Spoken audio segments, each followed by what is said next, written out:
Assalamualaikum warahmatullahi wabarakatuh. Selamat berjumpa kembali dalam program Ujar, Unpam Mengajar. Perkenalkan, saya Niera Feblidianti, yang kali ini akan membawakan mata kuliah material teknik. Saya akan menemani Anda dalam mendalami dan mempelajari materi mata kuliah material teknik, di mana program ini akan tersaji dalam beberapa episode ke depan. Jadi, tetap ikuti program ini dan jangan sampai terlewatkan. Tonton terus Sasmita Jaya Televisi, berbagi untuk negeri.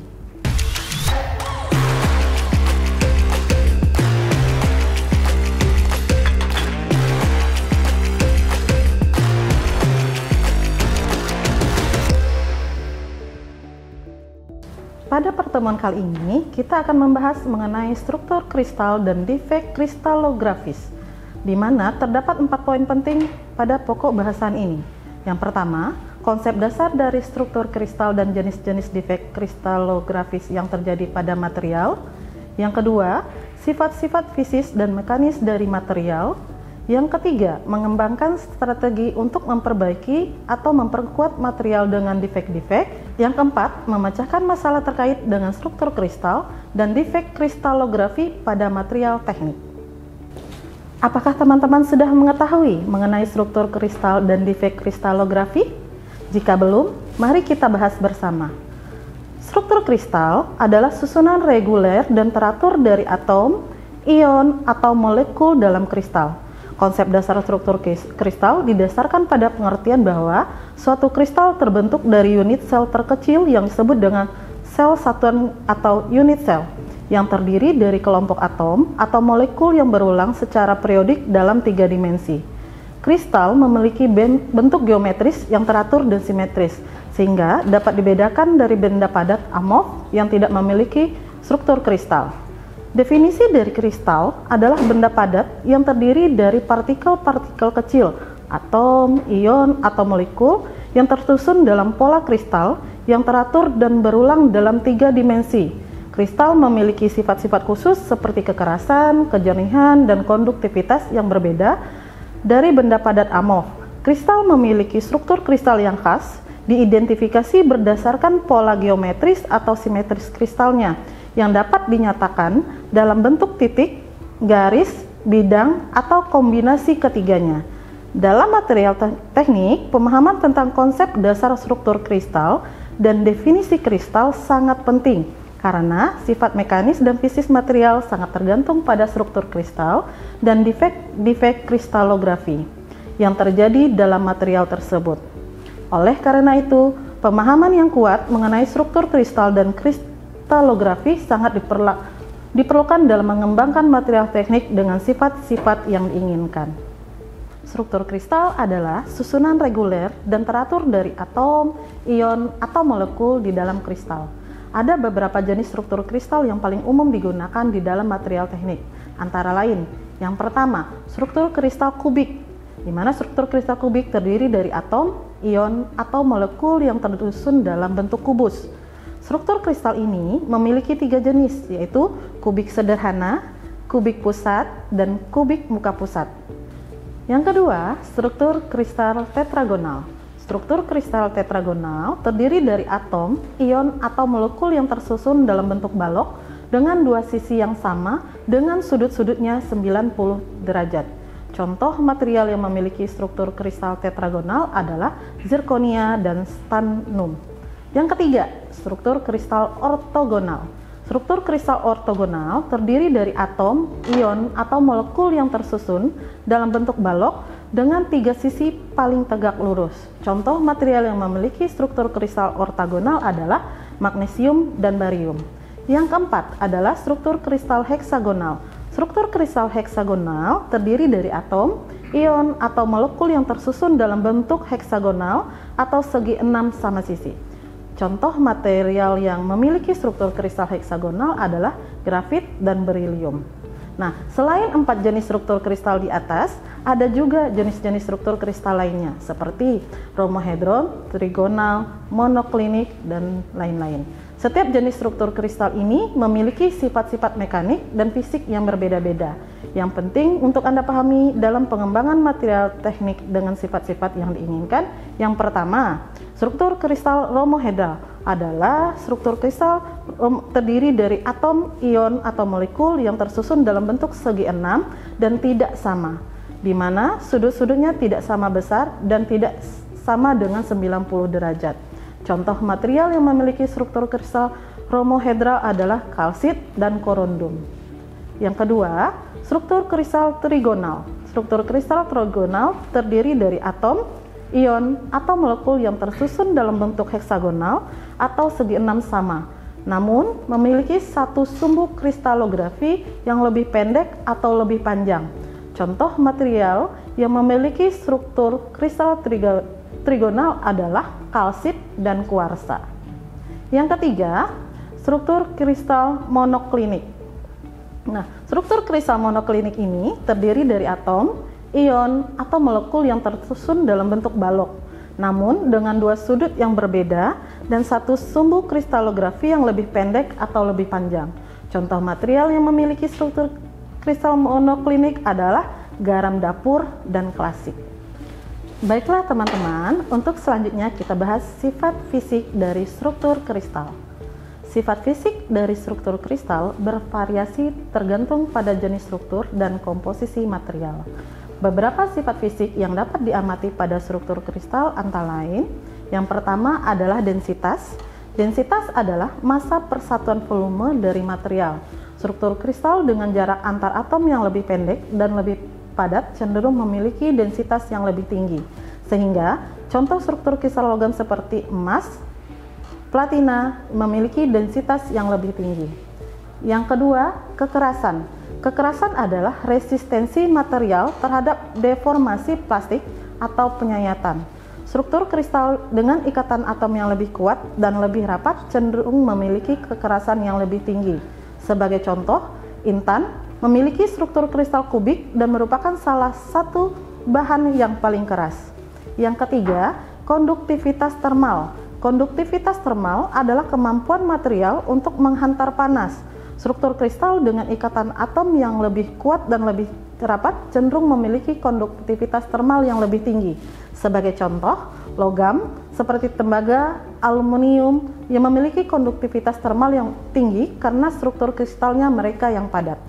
Yang keempat, konduktivitas listrik. Konduktivitas listrik adalah kemampuan material untuk menghantarkan listrik. Struktur kristal dengan ikatan atom yang lebih longgar dan lebih mudah kehilangan elektron cenderung memiliki konduktivitas listrik yang lebih tinggi. Sebagai contoh, logam seperti tembaga, perak memiliki konduktivitas listrik yang tinggi. Yang kelima, titik lebur. Titik lebur adalah suhu pada saat bahan dari fase padat berubah menjadi fase cair. Struktur kristal dengan ikatan atom yang lebih kuat dan lebih pendek cenderung memiliki lebur yang lebih tinggi. Sebagai contoh, logam seperti besi, tembaga memiliki titik lebur yang tinggi. Yang ketujuh, indeks bias. Indeks bias adalah kemampuan material untuk membelokkan cahaya. Struktur kristal dengan struktur yang simetris cenderung memiliki indeks bias yang lebih rendah. Sedangkan struktur kristal yang lebih tidak simetris cenderung memiliki indeks bias yang lebih tinggi. Sebagai contoh, kristal kalsit yang memiliki indeks bias yang lebih tinggi karena strukturnya yang tidak simetris. Sifat fisik dari struktur kristal dapat memberikan informasi penting tentang sifat-sifat mekanik dan fisik dari material dan memainkan peranan penting dalam pengembangan dan aplikasi material teknik. Selain sifat fisik yang telah disebutkan sebelumnya, struktur kristal juga memiliki sifat-sifat lain yang dapat diamati. Antara lain, ada elastisitas, di mana elastisitas adalah kemampuan material untuk mengalami deformasi ketika diberikan gaya dan kembali ke bentuk semula ketika gaya tersebut dihilangkan. Struktur kristal yang memiliki ikatan atom yang lebih kuat dan lebih padat cenderung memiliki elastisitas yang lebih tinggi. Yang kedua, ada refleksivitas. Refleksivitas adalah kemampuan material untuk memantulkan cahaya.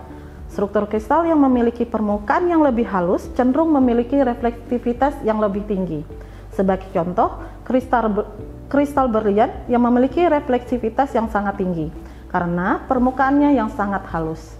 Yang ketiga, ada magnetisme. Magnetisme adalah kemampuan material untuk menarik atau menolak benda-benda magnetik lainnya. Beberapa struktur kristal seperti ferromagnetik memiliki sifat magnetik dan dapat digunakan dalam aplikasi seperti pembuatan magnet. Yang keempat, ada optik. Struktur kristal juga dapat mempengaruhi perilaku cahaya seperti dispersi cahaya atau polarisasi cahaya. Beberapa aplikasi material seperti pembuatan lensa atau filter cahaya bergantung pada sifat optik struktur kristal. Sifat-sifat fisik yang dimiliki oleh struktur kristal sangat bergantung pada jenis struktur dan kondisi lingkungan, seperti suhu dan tekanan. Oleh karena itu, memahami sifat-sifat fisik dari struktur kristal sangat penting dalam pemilihan dan pengembangan material untuk aplikasi teknik. Teman-teman yang berbahagia, untuk selanjutnya kita bahas mengenai defek kristalografi. Defek kristalografi adalah ketidaksempurnaan atau kesalahan dalam struktur kristal. Defek-defek ini dapat terjadi selama proses pembuatan, pengolahan, ataupun penggunaan material. Defek kristalografi dapat diklasifikasikan menjadi 3 jenis utama, yaitu cacat titik, cacat garis, dan cacat permukaan. Kita bahas yang pertama, cacat titik. Cacat titik terjadi ketika ada atom yang hilang atau terlalu banyak dalam struktur kristal. Cacat titik ini dapat terjadi karena kegagalan dalam pembentukan ikatan atau kerusakan akibat pengaruh lingkungan. Contoh cacat titik meliputi cacat vakansi, di mana atom kosong dalam kisi kristal karena atom itu hilang, atau cacat interstisial, di mana atom tambahan berada pada posisi yang tidak tepat. Yang kedua, ada cacat garis. Cacat garis terjadi ketika terdapat kesalahan pada susunan atom dalam bentuk garis atau jalur di dalam kristal. Cacat garis dapat terbentuk akibat defek pada kristal, ketidaksempurnaan dalam pembentukan kristal, atau akibat kegagalan dalam proses pengolahan material. Contoh cacat garis meliputi cacat dislokasi, yaitu cacat pada susunan atom yang menyebabkan ketidakseimbangan pada struktur kristal. Yang ketiga, ada cacat permukaan. Cacat permukaan terjadi ketika terdapat ketidaksempurnaan pada permukaan kristal. Cacat ini dapat terjadi pada saat material diproses atau terjadi interaksi dengan lingkungan. Contoh cacat permukaan meliputi cacat grain boundary, yaitu cacat pada daerah antar butir kristal. Cacat kristalografi dapat mempengaruhi sifat material seperti kekuatan, kekakuan, dan konduktivitas termal. Oleh karena itu, pemahaman tentang jenis dan sifat defek kristalografi dalam struktur kristal sangat penting dalam pengembangan material teknik. Selanjutnya, dampak dari defek kristalografi pada sifat material. Berikut adalah dampak dari defek kristalografi pada material. Yang pertama, ada kekuatan. Defek kristalografi dapat mempengaruhi kekuatan material, misalnya cacat dislokasi dapat menyebabkan material menjadi lebih lentur. Sementara, cacat interstisial dapat menyebabkan material menjadi lebih keras. Yang kedua, konduktivitas. Defek kristalografi juga dapat mempengaruhi konduktivitas material. Misalnya, cacat vakansi dapat mengurangi konduktivitas termal material, sementara cacat interstisial dapat meningkatkan konduktivitas elektrik material. Yang ketiga, kestabilan kimia. Defek kristalografi dapat mempengaruhi stabilitas kimia material. Misalnya, cacat vakansi dapat membuat material lebih rentan terhadap oksidasi. Sementara, cacat interstisial dapat meningkatkan resistensi material terhadap korosi. Oleh karena itu, pemahaman tentang defek kristalografi sangat penting dalam pengembangan materi material teknik yang memiliki sifat dan performa yang diinginkan. Proses manufaktur dan pemrosesan material harus dipantau dengan cermat untuk meminimalkan jumlah dan efek dari defek kristalografi. Di sisi lain, penggunaan defek kristalografi pada material tertentu juga dapat dimanfaatkan untuk meningkatkan sifat material dalam aplikasi tertentu, seperti meningkatkan konduktivitas termal atau kekuatan bahan.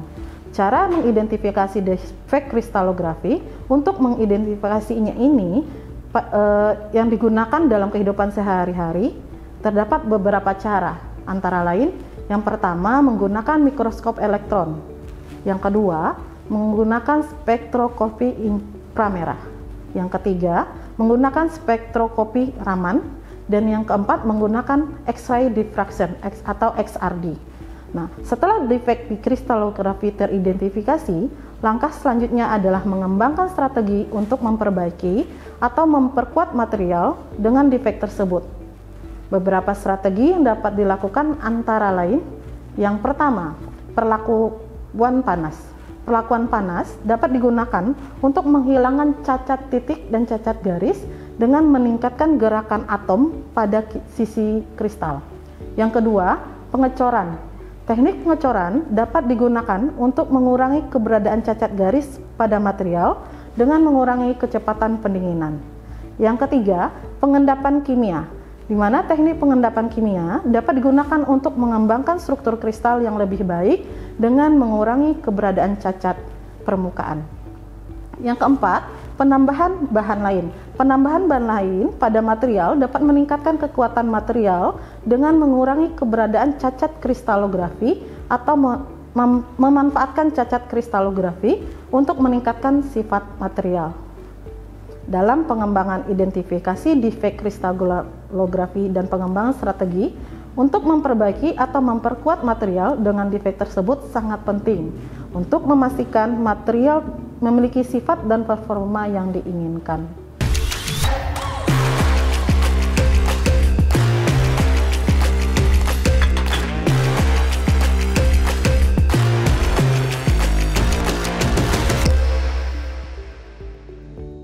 Sahabat ujar, dari pertemuan ini dapat dijelaskan bahwa struktur kristal merupakan susunan atom, ion, atau molekul yang terorganisir secara periodik dalam ruang 3 dimensi.